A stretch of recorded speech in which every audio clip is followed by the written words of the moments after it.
বন্ধুরা, good morning, শুভ সকাল। নমস্কার প্রিয় বন্ধুরা, আপনাদেরকে একটা কাজ দেখায়, ওটা হাতেই তৈরি। আপনারা দেখুন ভালো করে, তারপর কীভাবে তৈরি হচ্ছে দেখাচ্ছি।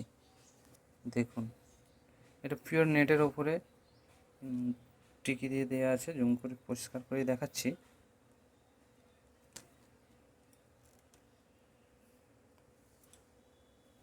এগুলো ছবি তোলা বা ছাড়া নিষেধ আছে, তবুও দেখাচ্ছি। এবার চলুন কীভাবে তৈরি হচ্ছে এটা দেখাচ্ছি।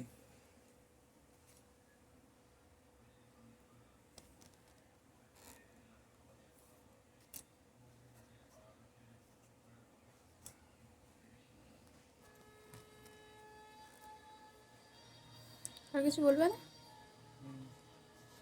দেখুন, ওই যে চিপটা আছে ওটা কাটদানা বলি, দুটো করে। আর ওই যে টিকিটা আছে সাদা মতো, টিকিটা এক পিস, টিকিটা এক পিস, আর এই কাঠদানাটা 2 পিস। আচ্ছা, কারিগরকে আপনাদেরকে দেখাই, কারিগরটা কে দেখুন।